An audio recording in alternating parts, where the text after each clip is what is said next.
think the best way for leaders to foster vulnerability is to demonstrate it themselves. And it usually takes, if you've ever been in a small group, and small groups usually have a certain level of vulnerability until somebody takes a risk and goes a little bit deeper, and then everybody else feels comfortable going deeper. It always takes just one person, so who's going to be next to be vulnerable? And it's really a group that doesn't do that actually becomes dysfunctional because they stay at this level and just surfacey the whole time, or everybody's, and kind of the impression that everybody gets is, oh, we have to kind of be problem-free in life and we can't share what's really going on. And that's really superficial, and that's really pseudo community. So as worship leaders, especially, and all ministry leaders, we need to kind of set the example by being vulnerable ourselves. But we also need to be wise about that.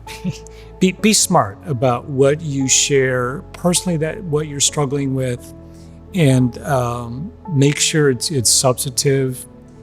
And I'm thinking of a bad example of a worship leader who just got up and said, I'm not feeling very worshipful today, and I'm kind of feeling down and blue, and we'll sing anyways because God is still on the throne. And it just it took the wind out of the sails. It's just like it's kind of the whole room deflated.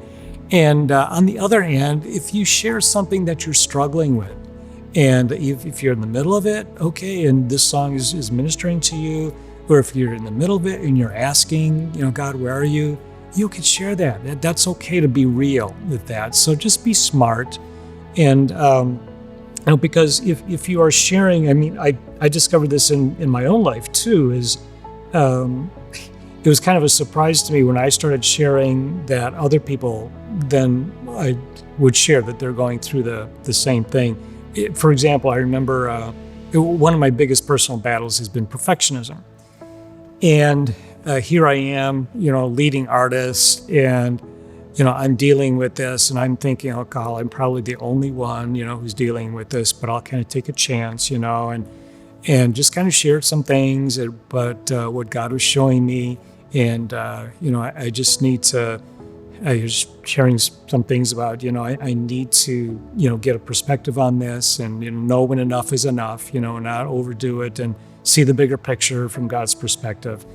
And I was shocked because I had so many of my people come up afterwards and say, wow, I'm, can we meet for coffee? I'm struggling with the same thing. And that's why almost every one of my books has something in there about perfectionism, because it's my biggest personal battle, and I continue to learn.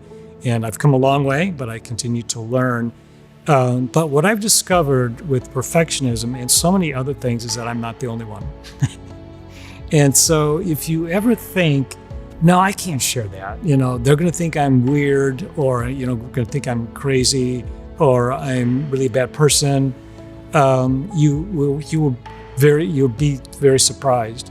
Now, a little caveat to that, again, be wise. Don't share it in a group that you're not, very completely comfortable with, or that you don't trust, and so don't just throw your pearls to swine. But especially like the congregation, you can share. You don't have to share all the details, and don't make it long and all about you, and make it more about God. And that's, I think that's part of being wise.